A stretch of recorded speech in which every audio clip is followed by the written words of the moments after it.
I am here at the real estate conference in Atlantic City, and guess who I am with? Ed Stulak. Ed Stulak is an icon in the real estate business. He became very, very relevant. Well, you have always been relevant, but he teaches social media. He actually wrote a book that teaches real estate agents how to become successful in real estate by using social media wisely. Expose Yourself is the name of the book.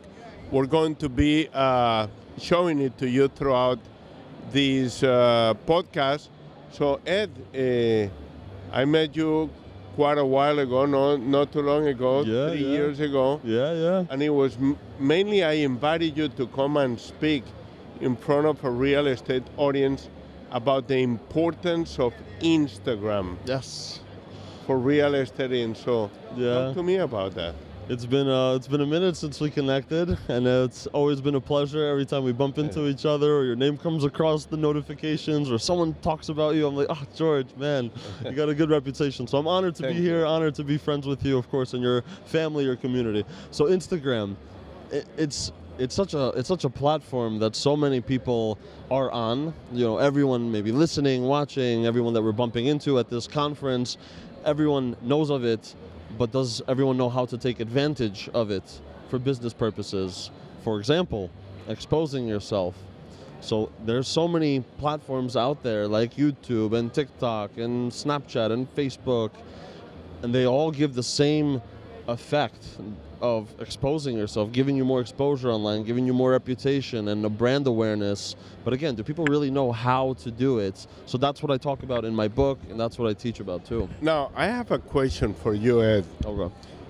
Isn't Facebook more important than Instagram?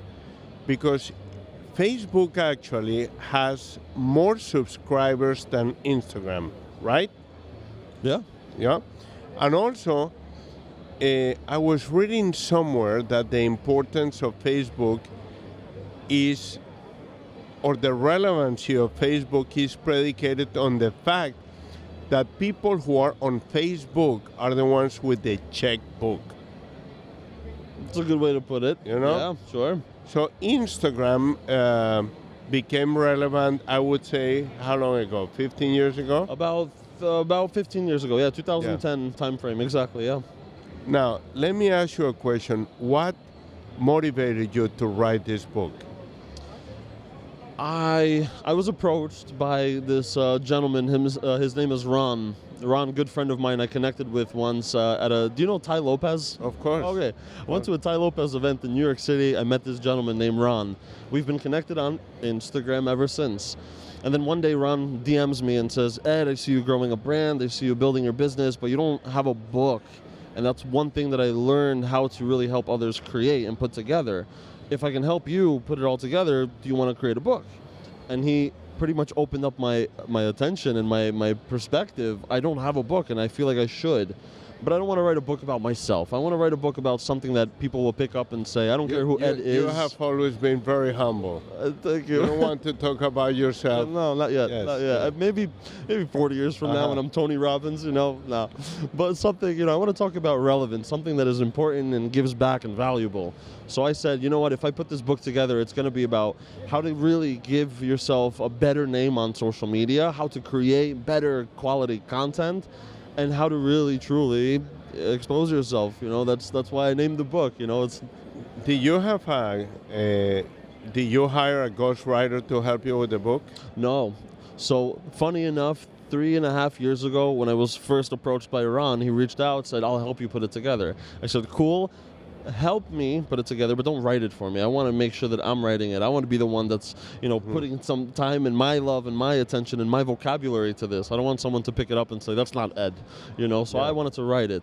And the way I did it is that I actually took this phone and I did a lot of voice recordings. So what Ron told me, really good advice for those that want to write books, he said, come up with some chapters, like a nice syntax, right? I had like maybe 18, 19 chapters laid out. I'm going to talk about Instagram. I'm going to talk about the content. I'm going to talk about branding and the colors and this and that.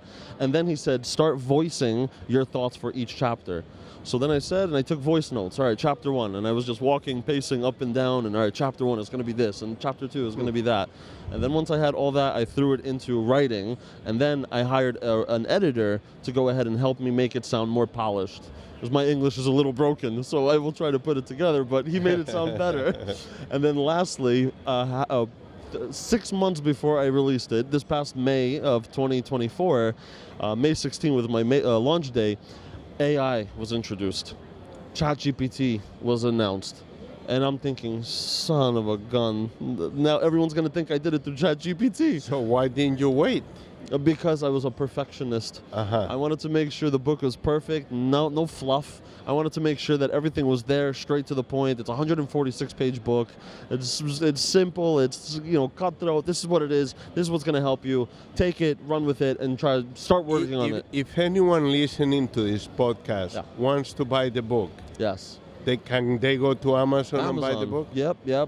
Most reliable place in this world today, By the way, I already bought my book. I saw, thank you. Yes. I've read the book probably 2.5 times. 2.5 Yes. times? I've taken some ideas from that book that I have actually put into practice.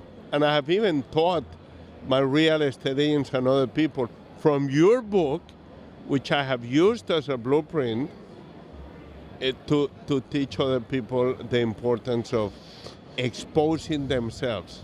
Make me want to cry, George. You know something, Ed? I was speaking at a meeting in front of a group of realtors, and I was telling them, all you have to do is every single day tell your journey and upload it into social media. Tell people, I'm at this, like for example now, I'm at this hotel, I'm attending the real estate conference in Atlantic City, I'm walking into the room, I'm going to be interviewed, or I'm conducting an open house, and show people the process of installing the signs. Tell everybody the journey, or something as simple as, hey, I'm here, I'm in the real estate business, if any of you want to buy or sell a house, I'm here. And the problem with some people is they don't expose themselves as you would put it in your book. Correct. And if they do expose themselves, it's not to the best of quality. So here's what I say. 15 years ago, when we were talking about Instagram being a new thing, right? The new kid on the block, trying to outshine Facebook and YouTube, Instagram had to do something really powerful. So what do? I mean, it was a platform where you can post pictures and put pretty filters on it. But back then when they released, and by the way, the story of Instagram, why Instagram was born, the true intention was because it wanted to replace the photo albums that we all store on our linen closets, right? We have our photo albums. Yes. But what happens? Sometimes there's unfortunate mishap with there's a fire in the house, and all of a sudden the photo album is gone. You lose them. They rip. They give them to an old family member that you sold them at a garage sale, accidentally. And those memories are gone. Instagram wanted to be that solution to that problem of here's another way to upload your photos so the world can see and so you can remember them 60 years from now. And so when Instagram did that, that was their first reasoning behind growing the platform, right? Now the second reasoning. When Instagram was born, there was only, call it 500 content creators in the world trying to compete against each other, but there was 500 million eyeballs watching. Today's world, there is 500,000 content creators and then still 600 million people watching, right? So how do you try to compete against those other content creators? You and I, we're content creators. This is content. How is another podcast going to be better than this one? How is this one going to be better than the next one? This one is the best This one is the best one. What am I talking about? That's the point. You always got to compete against each other and be better and expose yourself. Yes. And let me ask you another question in what relates to your book. So your book is out. You're excited. Yes. It is important. Actually, I told you, where is the book today? On my phone today. On the phone. The book. It's got to be here. The book should become a blueprint for real estate agents, and Hopefully next year, Ed, you'll have a booth here with your book. That would be cool. But there is only one problem, though. Uh-oh, what's the problem? You're going to have to buy a lot of boxes of books because you're going to have people lining up not only to buy the book, but to get it autographed. Now, I hope so. how can someone in the real estate business, you know, when I got involved in the real estate business, Facebook did not exist, Instagram did not exist, cellulars did not exist. I remember my first car was a 1991 Mercedes-Benz 350 SD turbo diesel, and I had a car phone. I had to pay 80 cents per minute. Okay. Today you have all these tools. You want to learn something, you go to YouTube and you watch probably 10, 15, 20 real estate agents teaching you how to. Sure. So how important is Instagram, social media, LinkedIn, Facebook, YouTube to propel the career of any real estate agent? And actually, to move a real estate agent from a stagnant position into another level. Do you think that social media is definitely going to be more and more relevant? It is. It already has been proving itself over the years. You know, people 10 years ago were saying, is it really worth to be on social media? Do I really go and waste my time on scrolling on Instagram and all these platforms? I have cold calls to make. I have doors to knock on. I have postcards to send out and write. Those are all good tools. I'm not saying stop writing postcards or stop door knocking. No, pick up the phone, call. There are better, more efficient, more funner ways to do this business now, to get leads and get more of a brand awareness, get your name out there. You know, you're not doing this podcast. I mean, look, it's your face. It's your face. You push the face, Do right? I look like him? No, you look better. You always want to be on bus stops, right? And the benches and in the shop Yes. right, and the little postcard advertisement billboards. Social media is the same thing. We are all on it. Look, we have our phones in front of us. As soon as we're done with this, we're probably going to check up Instagram. Let's see, messages, notifications. Yes. Constantly, nonstop. So why do people neglect the fact that people pick up the one biggest piece of content, the one biggest piece of advertising that one can do for their own business? It's in front of them anyway, so get in front of them. The way I think is, if you're going to go on Instagram now after this, let's just say, or later on tonight when you're scrolling about to go to bed, I want to make sure I'm popping up on your feed. But I gotta create content, and not only do I have to create content, it has to be quality and entertaining and valuable enough for you to say, I prioritize watching my next 23 seconds of my life on Ed's content as opposed to spending it on sleep.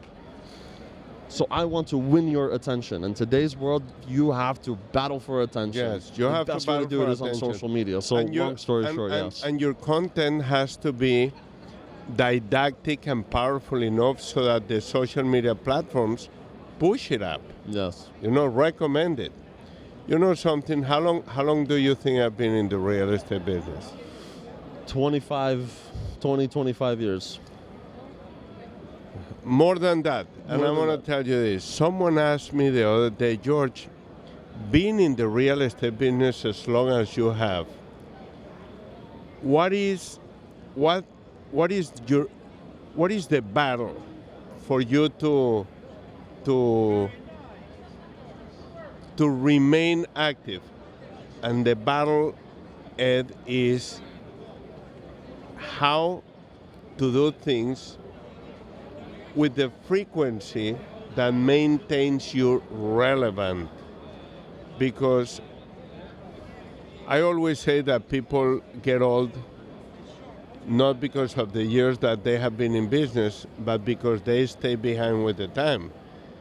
You meet a 30-year-old person that is doing real estate the way it was done when he was 22, whereas someone that is older is innovating on a daily basis. Yes. And innovating in a way that maintains relevancy.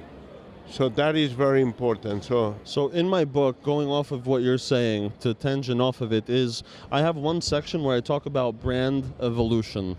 Your brand has to evolve. Your business has to evolve. Look at Dunkin' Donuts. Look at Starbucks. Look at Apple. Look at platforms like Kmart. Look at Blockbuster. There are some that do not evolve, but then there are some that do. The most recent relevant example is Jaguar. What happened with Jaguar? They took a logo that has been very pristine, I would say, in my perspective as a consumer of the brand.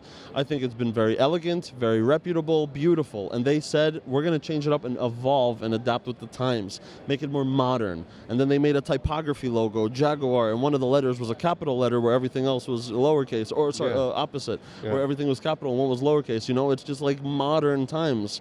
And of course, they got their, opinions and feedback that they got. But still, that is a company that understands we have to evolve or we're going to be left behind. Of course. Dunkin' Donuts going from Dunkin' Donuts to now Dunkin', changing their logo. Apple going from the word Apple and all this Macintosh to now just an Apple, and it's bit out, right? Or Federal Express, from Federal Express to FedEx. That's and right. they that's changed right. the logo. That's right. So and you have to, as a real estate agent or for the real estate professionals that are watching and listening, you have to go ahead and understand that you have to evolve. Your picture, for example, the most relevant example we could give is you pull out a business card and it's your picture from when you took it when you were 28 years old and now you're 73. It's like you have to evolve. Show us your new pictures. Show us your new highlights. You know, it's funny the things that you see, and it's so deceitful. So you got to be relevant. You have to adapt, as you're saying, and you have to evolve with the times. Yeah. No, absolutely.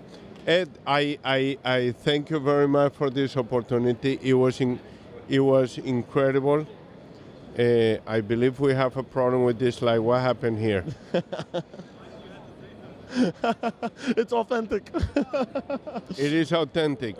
So Ed, it was a pleasure having you with us. Thank you. My pleasure. This is your first time. Will not be the last one participating in the Real Estate War Room of George Castro. The War Room. The podcast of all the podcasts. That's right. Thank you, Ed. Thank you. Thank you, George. Thank you very much.